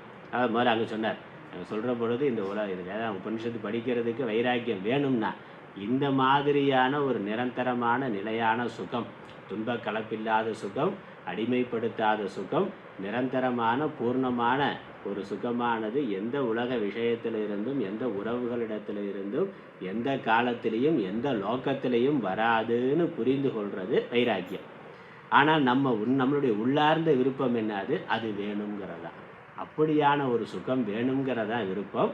விவேகம் என்ன என்னது, இது எந்த உலகப் பொருள்னு கிடைக்காதுன்னு விவேகம். அப்போ அந்த விவேகத்தை அடைகிறவன் என்ன நினைக்கிறான், அது எங்கிருந்து கிடைக்கும், எதிலிருந்து கிடைக்கும், அமிர்தத்துவங்கிறது எங்கே எப்படி கிடைக்கும்னு தேடுகிறான். அதை எங்க சொல்றார், அமிர்தத்துவத்தை விரும்பி, அமிர்தத்துவத்தில் விருப்பம் உள்ளவனாக. அப்புறம் அதனால் தீரன்னா புத்திசாலியார், கஷ்டித் தீரகனா, இந்த விஷயத்துக்கு பின்னாடி போகிற உடம்பையும் மனதையும் கட்டுப்படுத்தியவனாக. ஏன்னா அதுக்கு பின்னாடி போனால் துன்பம் தான் வருதுன்னு புரிந்து கொண்டு, நான் விரும்புகிற இன்பம் அதிலிருந்து வரலை, அதனால் அது வேண்டான்னு புலன்களை மனதை அடக்கியவன், அவனுக்கு தீரன்னு பேர். ஆனால் புத்தியை தன் வசம் ஆக்கியவனும் அடைப்புக்குறியில் போட்டிருக்கிறார். தீரன்கிற சப்தத்துக்கு அதான் அர்த்தம். தீனா புத்தி, புத்தியினால் இந்திரியங்களை அடக்கியவனுக்கு தீரன் பேர். வீர தீர சூர பராக்கிரமசாலின்னு சொல்கிறோம்ல, வீரம்னா அது சரீர பலம், அதில் மன தைரியத்தினால் வரக்கூடியது வீரம். தீரம்னா என்னது, புத்தி பலத்தினால் வரக்கூடியது. புத்தியினால் புலன்களை அடக்கி இருக்கிறவனுக்கு தீரன்னு பேர். அப்படி அந்த தீரன் ஆன ஒருவன் அவன் என்ன பண்ணுறான், அந்த பூர்ணமான ஒரு சுகம் வேணும்னா, அமிர்தத்துவமான ஒன்று வேணும்னா அது எங்கிருந்து கிடைக்க முடியும், எதிலிருந்து கிடைக்க முடியும்னு கேள்வி வருது. உலகத்தில் இருந்து கிடைக்காதுன்னு தெரியுது. ஏன்னா உலகமே அனித்தியமானது, நான் விரும்புகிறது நித்தியமானது. உலகத்தில் இருக்கக்கூடிய எல்லா பொருள்களும் அனித்தியமானதாக இருக்குது. அனித்தியமான ஒன்று நித்தியமான சுகத்தை தராதே, தர முடியாது. எந்த பொருள் வாங்கினாலும் வாரண்டி கேரண்டி எத்தனை என்ன, 6 மாதம் 1 வருஷம் 2 வருஷம் அவ்வளவுதான். அதுக்கு மேலே கேரண்டிங்கிறது எதுக்கும் கிடையாது. நான் விரும்புகிறது சாஸ்வதமாக இருக்கணும்னு விரும்புகிறேன். அப்போ எந்த உலகமும் உலகப் பொருளும் கொடுக்காதுன்னா, அப்படி நிரந்தரமான ஒரு சுகம் ஒரு பொருள் கொடுக்கணும்னா அந்த பொருள் எப்படி இருக்கணும், நிரந்தரமானதாக இருக்கணும், சாஸ்வதமானதாக இருக்கணும். பூர்ணமான ஒரு சுகத்தை ஒரு பொருள் கொடுக்கணும்னா அந்த பொருள் பூர்ணமானதாக இருக்கணும். அதனால் பூர்ணமான ஒரு பொருள் தான் பூர்ணமான சுகத்தை கொடுக்க முடியும். நிரந்தரமான ஒரு பொருள் தான் நிரந்தரமான சுகத்தை கொடுக்க முடியும். அப்படி உலகத்தில் ஏதாவது இருக்கா? கேள்வி. ஒரு விவேகியினுடைய கேள்வி அதுதான். நான் விரும்புகிற எதுவுமே பணத்தினாலேயோ பதவியினாலேயோ உறவுகளாலேயோ வேற எதனாலேயும் கிடைக்கல. அப்படி கொடுக்கக்கூடிய ஒன்று ஏதாவது இருக்கான்னு கேட்டால் அப்போ தான் சாஸ்திரம் சொல்லுகிறது, பெரியவர்கள் சொல்லுகிறார்கள், ஆத்மா இறைவன். ஆத்மா அல்லது இறைவன் அவர் பூர்ணமானவர், அவர் நிரந்தரமானவர், எந்த நிலையிலும் அழிவில்லாதவர், பிறப்பு இறப்பு இல்லாதவர், எந்த உலக சார்பும் இல்லாதவர், எந்த விஷயத்தை எதிர்பாராமல் தான் தன்னிடத்தில் நிறைவடைந்தவராக முழுமையானவராக இருக்கிறார். அப்போ அந்த இறைவனை அடைகின்ற பொழுது நீ பூர்ணத்துவத்தை அடையலாம். ஆனால் பூர்ணமான பொருள் இறைவன்னா அந்த இறைவன் உனக்கு கிடைத்தால் நீ பூர்ணத்துவத்தை அடைவாய். நிரந்தரமான ஒரு நிலை பதவி வேணும்னா இறைவன் நிரந்தரமானவர், அந்த இறைவனை நீ அடைந்தால் அப்பொழுது நிரந்தரத்தன்மையை அடைவாய். அதனால் அது என்னன்னு கேட்குற பொழுது அந்த இறைவனுக்கு சாஸ்திரம் சொல்கிற பேர் ஆத்மா, பரமாத்மா அல்லது பிரத்யேகாத்மா. ஆத்மான்னு உபனிஷத் சொல்லுது, வேதம் சொல்லுகின்றது, ஆத்மா அல்லது பிரம்மம்னு சொல்லுகின்றது. அதனால் அதை தெரிந்து கொண்ட ஒருவன் அந்த ஆத்மாவை நான் அடைய வேண்டும், அந்த இறைவனை நான் அடைய வேண்டும்னு முயற்சி செய்கின்றான். அப்போ அந்த ஆத்மாவை எப்படி அடையிறது, அது எங்கே இருக்குன்னு தெரிஞ்சால் தான் அடைய முடியும். ஆனால் அந்த ஆத்மானா ஒன்று இருக்கு. ஏன்னா கேள்வி ஞானமாக இருக்குது. கேட்குற பொழுது பெரியவங்க சொல்கிறாங்க, கடவுள் முழுமையானவர், கடவுள் அடைஞ்சனா நீ நிரந்தரமாக இருக்கலாம். கடவுள் அவருடைய லோகத்தில் அவர் முழுமையாக இருக்கிறார், நிரந்தரமாக இருக்கிறார், அங்கே போனால் நிரந்தரமாக இருக்கலாம், அல்லது அவரை நீ அடைந்தால் நிரந்தரமாக இருக்கலாம், அல்லது கடவுள் நிலையை நீ அடைந்தால் நிரந்தரமாக இருக்கலாம் அப்படின்னு கேள்விப்படுற பொழுது அவரை பற்றி நான் இன்னும் தெரிந்து கொள்ள வேண்டும். அவரை எப்படி அடையிறது, எங்கே போய் பார்க்கறதுன்னா அதுக்கு தான் சாஸ்திரம் சொல்லுது, உபனிஷத்தை படின்னு. அதனால் உபனிஷத்தில் தான் அந்த கடவுள் யார், எங்கே இருக்கிறார், எப்படி இருக்கிறார், அவரை எப்படி அடையிறதுங்கிற தத்துவ விஷயங்கள் வருகின்றன. ஆகவே அவன் என்ன செய்கிறான், உபனிஷத்தை படிக்க ஆரம்பிக்கிறான். உபனிஷத்தை படிப்பதற்கு அவன் தான் தகுதி உடையவனாக இருக்கிறான். எவன், இந்த விவேக வைராக்கியம் உடையவன், இந்திரியங்களுக்கு பின்னாடி போகாதவன், புலன்களையும் மனதையும் அடக்கியவன், இந்திரியங்களுடைய அந்த விஷயத்தினுடைய அனித்தியத்தன்மையை புரிந்து கொண்டிருப்பவன், அதற்கு மயங்காதவன். ஏன்னா அதுக்கு மயங்கி இருந்தால் அதுலேருந்து வெளியே வரமாட்டான். சேறு ஜகதியில் மாட்டிக்கொண்டு இருக்கிறவன் அதுக்கு உள்ளதான் போவானே வெளியே வெளியே வரணும்னு அவன் விருப்பம் வரணும், அதற்கு அவன் முயற்சி பண்ணணும் ஒன்று. அப்புறம் முயற்சி பண்ணால் அவனாக வெளியே வர முடியுமான்னு முடியாது. ஏன்னா அது பெரிய புதைக்குழியாக இருக்கிற பொழுது கரையில் இருக்கிற ஒரு ஆள் தான் கை தூக்கி விட முடியும். இவன் என்ன தான் கை கால் அசைச்சாலும் அதிலிருந்து வெளியே வரணும், புதைக்குழியில் மாட்டிக்கொண்டு இருக்கிறோன்னு அவனுக்கு தெரிந்திருந்தாலும் அதிலிருந்து வெளியே வர்றதுக்கு வெளியே இருக்கக்கூடிய கரையில் இருக்கக்கூடிய ஆள் அவருடைய உதவி தேவை. அதுதான் அதுக்கு தான் அடுத்த ஸ்லோகத்தை, அடுத்த மந்திரத்தை இன்னொரு உபனிஷத்துல இருந்து ஆச்சாரியார் மேற்கொண்டு காட்டுகின்றார். பரீட்சியலோகான். பரீட்சியலோகான்னா இந்த உலகங்களை ஆராய்ச்சி செய்து பார்த்து, உலகம் எப்படி இருக்கு? கர்மச்சிதான், கர்மங்களால் செய்யப்பட்டதாக, கர்மங்களால் ஆனதாக உலகமானது இருக்கின்றது. அதனால் அடுத்த வரி பார்த்தோம்னாக்கா அந்த பிராமணன் அப்படின்னு ஆரம்பிக்குது. ஒருவன் பிரத்யாத்மாவை என்றால் சொல்லப்பட்டு இருக்கிறது. பிராமணன் ஒருவன், ஒரு பிராமணன்னா நல்ல ஆச்சார அனுஷ்டானத்தோடு தர்மமான வாழ்க்கையை வாழ்ந்தவன், நிறைய நேர்மையாக உண்மையாக சாஸ்திரங்கள் சொன்னபடி பெரியோர்கள் சொல்லபடி நீண்ட காலம் வாழ்ந்து எல்லாவற்றையும் அனுபவித்த ஒருவன் அதிலிருந்து ஒரு விவேகத்தை பெறுகிறான். கர்மாவினால் கிடைத்த லோகங்களை பரீட்சித்து அறிந்து, இது கர்ம பலனா, ஏன்னா சாஸ்திரம் கர்மாவை சொல்லுது. இந்த கர்ம பலன், இந்த கர்மாவை பண்ணினா அதற்கு இந்த புண்ணியம் கிடைக்கும், இந்த புண்ணியம் கிடைச்சாக்கா நீ இந்த சரீரத்தை அல்லது இந்த போகத்தை இந்த லோகத்தை அடைவாயின்னு சாஸ்திரம் சொல்லுது. இதெல்லாம் பார்த்து கேட்டு அனுபவித்த பிறகு இந்த கர்மாவினால் எதெல்லாம் அடையப்படுகிறதோ எதெல்லாம் கிடைக்குதோ அதெல்லாம் அனித்தியமானதாக இருக்கின்றது. ஏன்னா அந்த புண்ணியம் இருக்கிற வரைக்கும் அது இருக்கும், புண்ணியம் போயிட்டா போயிடும். 1ஆம் தேதியானா சம்பளம் வருது இருக்கானா, கை நிறைய சம்பளம் வருதுன்னா அப்புறம் அது 30ஆம் தேதி வரைக்கும் கூட இருக்கிறது இல்லை. 10ஆம் தேதியிலேயே காலி ஆயிடுது. வீட்டு வாடகை, கரண்ட்டு பில்லு, ஸ்கூல் ஃபீஸு, மளிகை ஜாமான்லாம் வாங்கினாக்கா 5 தேதி 10 தேதியில் அதில் இஎம்ஐ வேறு, இஎம்ஐக்கு அதுக்கு கட்டிட்டாக்கா 10ஆம் தேதி பாக்கெட் காலி ஆயிடுதுன்னா. அப்போ இதுதான் வாழ்க்கையாக இருக்குது. ஒவ்வொரு மாதமும் அது அப்படித்தான் நடக்குது. இது 100 ரூபா 1000 ரூபா சம்பளம் வாங்கின போது அப்படித்தான் இருந்தது. அப்புறம் இவர் இப்போ நிறைய படித்ததில் ப்ரமோஷனில் 10,000 ரூபா சம்பளம் வாங்கின போது அப்படித்தான் இருக்குது. 1,00,000 ரூபா சம்பளம் வாங்கினவனுக்கு அப்படித்தான் இருக்குது.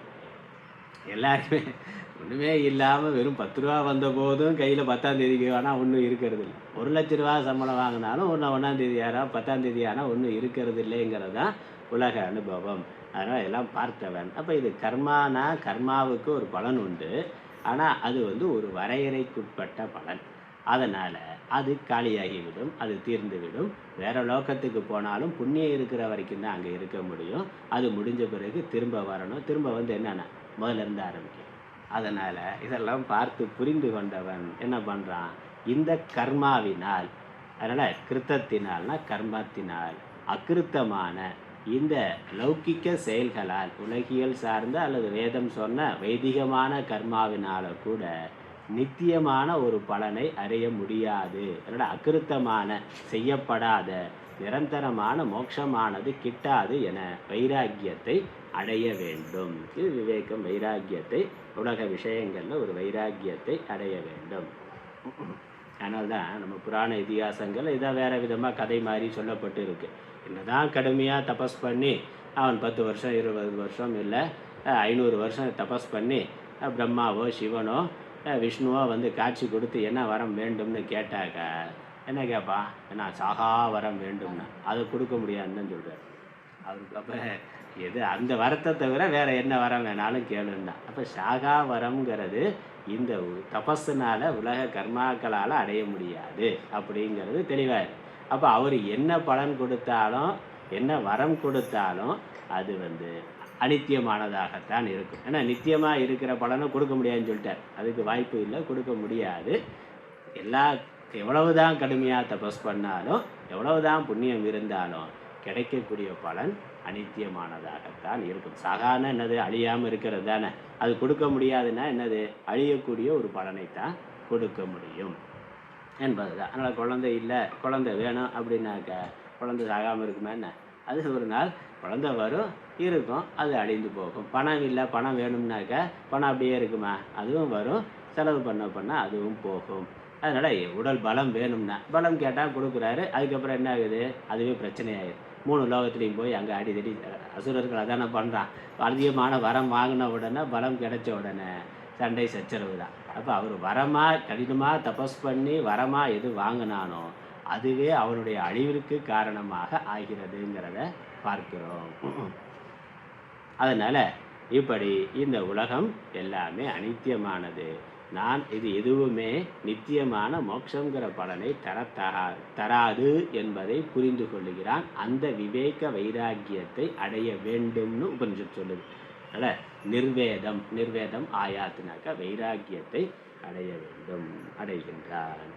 அடைந்த பிறகு அவன் என்ன பண்ணுறான்? உடனே சரி இதெல்லாம் சரியாக வராது, எல்லாத்தையும் விட்டுட்டு அந்த நித்தியமான சாகா நிலைன்னு ஒன்று இருக்கே, அது இருக்கா இல்லையானா இருக்குன்னு சாஸ்திரம் சொல்லுது. என்னதான் கடுமையாக தபஸ் பண்ணி வரம் கேட்டாலும் சாகா நிலையை தர முடியாதுன்னு சொல்கிறார். ஆனால் இறைவன் எப்படி இருக்கிறார்? அவர் மட்டும் சாகாமல் இருக்கிறார். அவர் மட்டும் சாகாமல் வைகுண்டத்தில் நித்திய ஜீவியேனா. அதனால் நித்திய ஜீவியாக அவர் எப்பொழுதுமே இருப்பவராக இருக்கிறார்னா இப்போ அதுலேருந்து என்ன புரியுது? அவர் கொடுக்குற எதனாலையும் நம்ம சாகா நிலையை அடைய முடியாது. ஒரே வாய்ப்பு அவர் அடைஞ்சாதான்.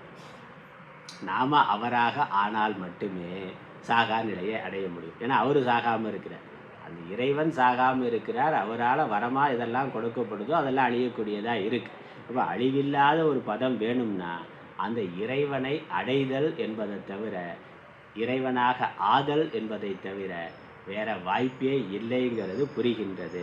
அப்போ அந்த இறைவனை அடைய முடியுமா அல்லது இறைவனாக ஆக முடியுமா அப்படிங்கிற கேள்வி வருகிறது. இறைவனை அடைவதற்கு நான் என்ன செய்யறதுங்கிற கேள்வி வருது. அல்லது அந்த இறைவன் இருக்க லோகத்தில் போய் நிரந்தரமான விசா, பெர்மனண்ட் விசா வாங்கி அங்கேயே இருக்கிறதுக்கு, இல்லை அவராகவே ஆவதற்கு என்ன செய்யறதுங்கிற கேள்வி வருது. அதுக்காக அவன் என்ன பண்ணுறான்? அதான் அடுத்த வரி சொல்லுது. அவன் அப்படி அந்த இறைநிலையை பிரம்மத்தை அறிய ஆவல் கொண்டவன். முதல்ல ஆத்மான்னு இருந்தது, இந்த உபனிஷத்து பிரம்மங்கிற வார்த்தையில் சொல்லுது. எல்லாமே இறைவன்கிற அர்த்தம் தான். ஆவல் கொண்ட அவன் சமித்தை கையில் கொண்டு அதை பிரம்மத்தை அறிய வேண்டி ஸ்ரோத்ரியரும் பிரம்ம நிஷ்டருமான குருவையே அடைய வேண்டும். அப்போ எவர் அதை அடைந்திருக்கிறாரோ அவரை சரணாகதி அடைய வேண்டும். புதைக்குழியில் இருக்கிறவன், ஆற்றுல குளத்தில் கடலில் நீச்சல் விழுந்திருக்கிறவன் அதிலேருந்து கரை ஏறணும்னா ஏற்கனவே கரையில் இருக்கிறவனுடைய கையை பிடிக்க வேண்டும். அதுதான் குரு. அவர் ஏற்கனவே அதை அடைந்தவராக இருக்கிறார். அந்த நிலையை இவன் அவரை சரணாகதி அடைய வேண்டும். இதை தவிர வேற வழி கிடையாது. ஒரே வழி அதுதான். ஏன்னா ஒரே கதி, ஒரே பொருள் இறைவன் மட்டும்தான். அந்த இறைவனை காட்டக்கூடியவர் குரு தான். அதனால் அந்த இறைநிலையை அடைந்த ஒரு குருவை அணுகி அவரிடத்தில் அவருக்கு சேவை செய்து பணிவிடை செய்து அவருடைய அன்பை பெற்று அவருடைய உபதேசத்தை பெற்று அவருடைய ஞானத்தை பெற்று அந்த நிலையை இவன் அடைய வேண்டும். அதனால் குரு வேணும் அப்படிங்கிறதும் அந்த குருவிட்ட எப்படி போகணுங்கிறத சொல்லியிருக்கு. சமித்தை கையில் கொண்டு, சமித்துங்கிறது யாகம் பண்ணுறதுக்காக அந்த விறகு இருக்கு சொல்லி, அதுக்கு பேர் சமித்துன்னு பேர். இந்த பசங்கள்லாம் சாயந்தரம் பொறுக்குவாங்க. அந்த புரோச மரத்தடியில் விழுந்து கிடக்கிறதுல காஞ்சி போய் மரத்தில் இருந்து அதுவாக விழுந்த அந்த காய்ந்த குச்சிகளுக்கு சமித்துன்னு பேர். அதை குருகிட்ட போகிற பொழுது, அப்போ இந்த விவேக வைராக்கியத்தை அடைந்தவன் தனக்கு குருகிட்ட போகிற பொழுது இந்த சமித்தை கையில் கொண்டு போகணும் அப்படின்னு சொல்லியிருக்கு. சமித்தோட போய், அதனால் சமித்தை கையில் கொண்டு அதை அறிவதற்காக என்னென்ன அது ஒரு குறியீடு. இவன் குருகிட்ட போகிறான். எவ்வளவோ குருமார்கள் இருக்கிறார்கள். அவர் குருகிட்ட போய் என்ன கேட்டாலும் கொடுப்பார்னா, விபூதி கொடுப்பார். ஏதோ பிரச்சனையாக இருக்குது, தலைவலியாக இருக்குது, இல்லை பையனுக்கு பொண்ணு கிடைக்கல, மாப்பிள்ளை கிடைக்கல, இல்லை வேறு ஏதோ வேலை கிடைக்கல அப்படின்னு குருவை அணுகி ஏதாவது சொன்னாக்கா அவர் என்ன கொடுப்பார்? விபூதி கொடுப்பார், ஆசீர்வாதம் பண்ணுவார். இல்லை கல்யாண பத்திரிகையை கொண்டு போய் கொடுத்தாக்கா வாங்கி ஆசீர்வாதம் பண்ணுவார். ஆனால் இவன் எப்படிப்பட்ட ஆள்? இதெல்லாம் எதுவுமே வேண்டான்னு முடிவு பண்ண ஆள். அப்போ நான் வேறு எதுவும் உங்கள்கிட்ட இருந்து வரமா வேறு எதையும் இதையும் எதிர்பார்க்கலை. நான் நல்ல விவேக வைராக்கியத்தை அடைந்திருக்கிறேன். எனக்கு நீங்கள் அருள வேண்டியது, கொடுக்க வேண்டியது மோட்சம் அப்படிங்கிறத உணர்த்துவதற்காக, அப்படிங்கிறத காட்டுவதற்காக சிம்பாலிக்காக காய்ந்து போன சருகை, அவன் சாய்ந்து போன அந்த குச்சியை சுள்ளிகளை எடுத்துகிட்டு போகிறார். ஏன்னா அது மரத்தில் இருந்து தானாக விழுந்தது, இவர் உடைச்சது கிடையாது. மரம் வேண்டான்னு அது மரத்திலிருந்து விலகி வந்தது. அதனால் அது குடும்பத்திலேருந்து விலகி வந்துற மாதிரி, அது உலகத்திலிருந்து சமூகத்திலிருந்து போக விஷயங்களில் இருந்து போதும்னு சொல்லி அது பக்குவத்தை அடைந்து வந்த மாதிரி. அந்த சமித்தை தூக்கி நெருப்பில் போட்டாக்கா வேகமாக எரியும். பச்சை குச்சியை போட்டால் எரியாது, புகை தான் வரும்.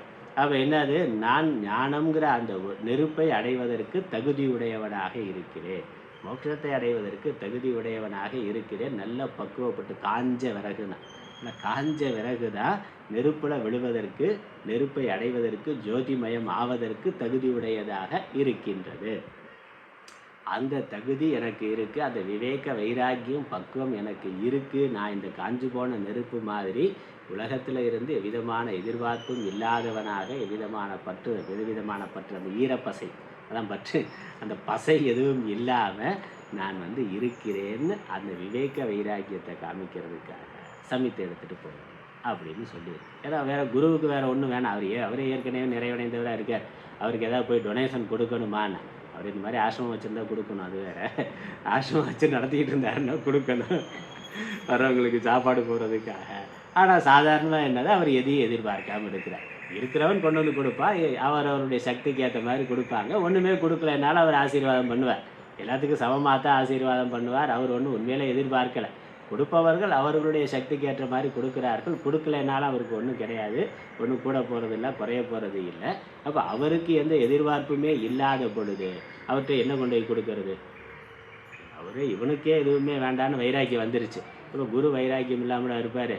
அப்போ எதுவுமே வேண்டாம்னு அவரே மரத்தடியில் எல்லாத்தையும் விட்டுட்டு உட்காந்துருக்கிறாருன்னா, அப்போ அவர்கிட்ட வேறு எது கொண்டு போய் கொடுத்தாலும் அவருக்கு பிரயோஜனப்படாது. அதனால் இதனுடைய வைராக்கியத்தை காமிக்கிறதுக்காக ஒரு சமித்தை கொண்டு போய் கொடுக்குறார், அவ்வளோதான். அவர் வாங்கி அதை ஓரமாக வச்சுருவார். இல்லை ஏதாவது பிரம்மச்சாரிகள் வேறு படிக்கக்கூடிய பிரம்மச்சாரிகள் இருந்தால் அவங்களுக்கு ஹோமம் பண்ணுறதுக்கு கொடுப்பார். அவரே சில வானப்பிரஸ்த ஆசிரமத்தில் இருந்து அக்னி காரியங்கள் பண்ணால் அதுக்கு பயன்படுத்துவார். சன்னியாசியாக இருந்து அக்னி காரியம் இல்லை, அதனால் பயன்படாது. அவர் வானப்பிரஸ்த ஆசிரமத்தில் இருக்கிறார், குருகுலமாக வச்சுருக்கிறார். கிரகஸ்தராக இருக்கிறவர் அப்படி ஜாலியாக இருக்கலாம். அதனால் அப்படி இருக்கிறாருன்னா அந்த சமயத்தை அவருக்கு பயன்படும். இல்லை ஆசிரமத்தில் அடுப்பெரிக்க பயன்படும், சின்னையன்ட்ட கொடுத்தா நல்லா அரிப்பெரிக்கும், அந்த மாதிரி சமையல்கார்ட்ட கொடுப்பார். இல்லைனாக்கா ஒன்றும் கிடையாது, அவ்வளோதான், அது ஒன்றும் இல்லை. நம்மளுடைய வைராக்கியத்தை காமிக்கிறதுக்காக அது. அதனால் அது சொல்லியிருக்கு. அப்படி ஒருவன் அவர் எப்படிப்பட்ட குருவாக இருக்கணும்னா, ஸ்ரோத்ரியரும் பிரம்மனிஷ்டருமான அவர் ஒரு குருகிட்ட இருந்து பாடம் கேட்டவராக இருக்கணும்.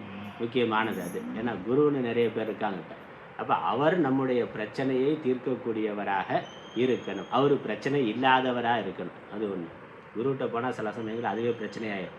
நம்ம பிரச்சனை, நமக்கு ஏதோ சின்ன பிரச்சனை இருந்து ஒரு தப்பான குருகிட்ட போனாக்கா அவர் அதை விட பெரிய பிரச்சனையாக அதை ஆக்கிடுறாரு. வேறு ஏதோ தப்பாக அதை இதை சொல்லி, இல்லை வேறு ஏதோ அவர் பண்ணிடுறாருன்னா, அப்போ அது பிரச்சனையை தீர்க்கக்கூடியவராக, பிரச்சனை இல்லாதவராக இருக்கணும். டாக்டர்கிட்ட போகிறோம்னாக்கா நமக்கு ஒரு பிரச்சனை, நோய் இருக்குது, டாக்டர்கிட்ட போகிறோம்னா டாக்டர் எப்படி இருக்கணும்?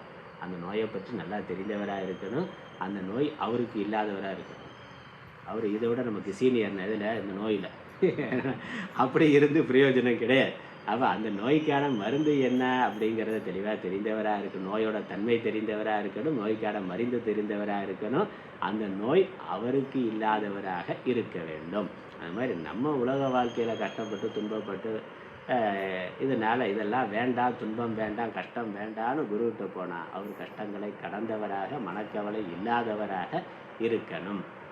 அதுதான் இங்கே காமிக்குது பிரம்மனிஷ்டர்னு. அப்போ அவர் நல்ல சாஸ்திரங்களை படித்து தெரிந்து கொண்டு எவ்விதமான கவலையோ வருத்தமோ சோகமோ இல்லாமல் ஆனந்தமாக இருக்கிறவராக இருக்கணும். எவ்விதமான எதிர்பார்ப்பும் இல்லாதவராக, நிறைவடைந்தவராக, ஒரு நிறைவான மனநிலை உடையவராக, எப்பொழுதும் மகிழ்ச்சியாக உற்சாகமாக சந்தோஷமாக இருக்கக்கூடியவராக, தன்னுடைய மகிழ்ச்சிக்கு உற்சாகத்துக்கு சந்தோஷத்துக்கு எந்த உலக விஷயத்தையும் எதிர்பார்க்காதவராக, அல்லது உலக விஷயங்கள் எப்படி மாறினாலும் அதனால் பாதிப்பு அடையாதவராக இருக்கிறவர் தான் நமக்கு அப்படிப்பட்ட ஒரு மனநிலையை கொடுக்க முடியும். எந்த விஷயத்தையும் சாராத ஒரு சுதந்திரம், சாராத ஒரு ஆனந்தத்தை அவர் கொடுக்கணும்னா அவருக்கு அப்படி இருக்கணும். அப்புறம் உலக விஷயங்கள் எப்படி மாறினாலும் அதில் மாறாத ஒரு மனநிலை நம்ம வேணும்னு தான் நினைக்கிறோம். அப்போ அந்த மனநிலை உடையவராக அவர் இருக்கணும். ஏன்னா அவர் உலகத்தில் சமூகத்தில் இருக்கிற வரைக்கும், உடம்போடு இருக்கிற வரைக்கும் பிரச்சனைகள் வரும். அது வரத்தான் செய்யும். உடம்புக்கு நோய் வரும், தலைவலி வரும், காய்ச்சல் வரலாம், அல்லது வேறு பெரிய பெரிய நோய்கள் கூட உடம்புக்கு வரலாம். ஆனால் அது வந்தாலும் அவர் அதை பற்றி கவலைப்படாதவராக இருக்கணும். அதானே இப்போ மனசில் உடம்போட அட்டாச்மெண்ட் இல்லாதவராக, அந்த சுகதுக்கத்தோட பாதிப்பு இல்லாதவராக இருக்கணும். அல்லது புற விவகாரங்கள் 4 பேர் சேர்ந்து இருக்கிற பொழுது, ஆசிரமமாக இருக்கிற பொழுது, அல்ல வேறு விஷயங்களை பண்ணி கொண்டு இருக்கிற பொழுது எப்படி அது மாறுபட்டாலும் அதனால் மனக்கலக்கத்தை அடையாதவராக, மற்றவர்கள் மாதிரி அழுது புலம்பாதவராக அவர் இருக்கணும். அப்போ தான் நம்மளுடைய பிரச்சனைகளுக்கு அவர் சரியான தீர்வை சொல்ல முடியும். எவ்வளவு சமூகத்தில் இருந்தாலும், குடும்பத்தில் இருந்தாலும், அது எப்படி இருந்தாலும் கவலை இல்லாமல் இருக்கிறதுக்கான வழி என்னது? நீ ஒரு குடும்பத்தை வச்சிருக்கிற ஆசிரமம் சாமி சொல்லுவாங்க 30 குடும்பத்தை நடத்துறதுக்கு சமானம், ஆசிரமத்தை நடத்துறது 30 கல்யாணம் பண்ணிக்கிறதுக்கு சமானம் அப்படின்னு. அதனால் அவர் இவ்வளோ பெரிய குடும்பம்னு அவர் 40 பேரை வச்சு மேய்ச்சிட்டு விவகாரத்தை பண்ணி கொண்டு இருக்கிறார். அதே சமயம் கவலை இல்லாமல் இருக்கிறாருன்னா, நமக்கு ஒரு குடும்பம், வீட்டில் ஒரு 4 பேர் தானே. அப்போ அவரு நான் எப்படி இருக்கிறேனோ அந்த மாதிரி இரு அப்படின்னு சொல்லித்தர அளவுக்கு அவர் தெளிவானவராக இருக்கணும். அதான் ஸ்ரோத்ரிய பிரம்மனிஷ்டர்னா. அப்போ அந்த ஞானத்தை அவர் இன்னொரு குருவிடம் இருந்து வாங்கியவராகவும், அப்புறம் அதை அனுஷ்டானம் பண்ணக்கூடியவராகவும், அதன்படி வாழக்கூடியவராகவும் இருந்தார். அப்படி இருக்கிறவர்கிட்ட இவன் செல்ல வேண்டும். அதனால் இவ்விதம் வைராக்கியத்தை அடைந்தவனுக்கு பிரத்யேகாத்ம விஷயமான விஞ்ஞானத்தை சிரவணம் செய்வதற்கும் மனனம் செய்வதற்கும் அனுபவிப்பதற்கும் சாமர்த்தியம் உண்டாகுமே ஒழிய வேறு முறையில் இல்லை.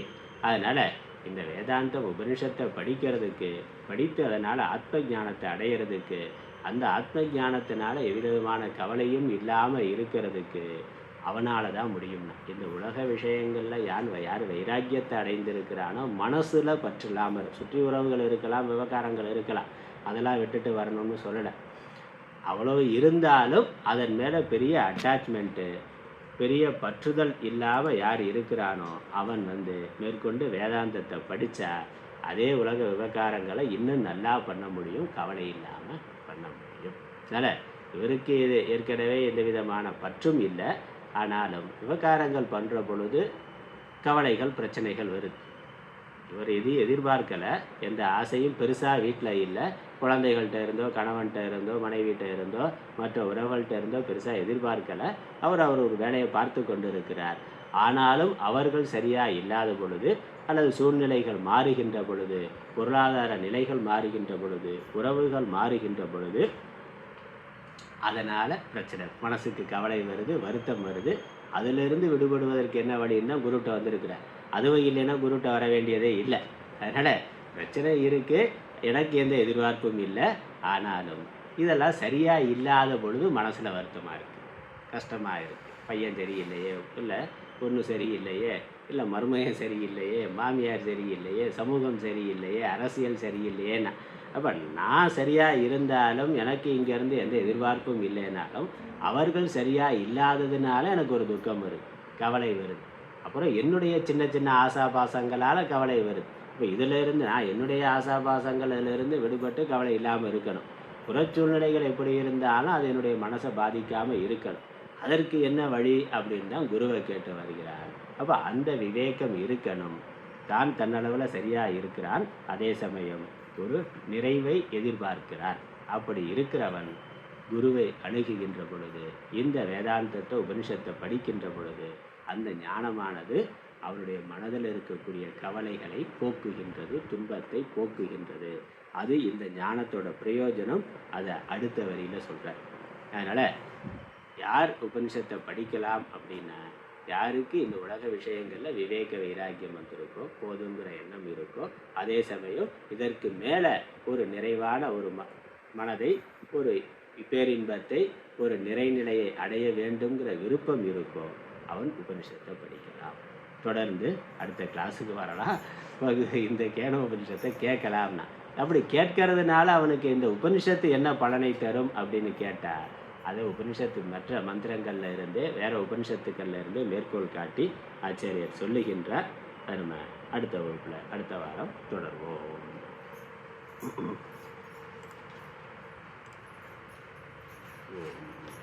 ஈஸ்வரோ குருராத்மேதி மூர்த்தி பேத விபாஜினே வ்யோமவத்யாப்தலேனாய தக்ஷிணாமூர்த்தயே. ஓம் பூர்ணமத பூர்ணமிதம் பூர்ணமுதச்யதே பூர்ணஸ்ய பூர்ணமாதாய பூர்ணமேவாவசிஷ்யதே. ஓம் சாந்தி சாந்தி சாந்தி. ஹரி ஓம்.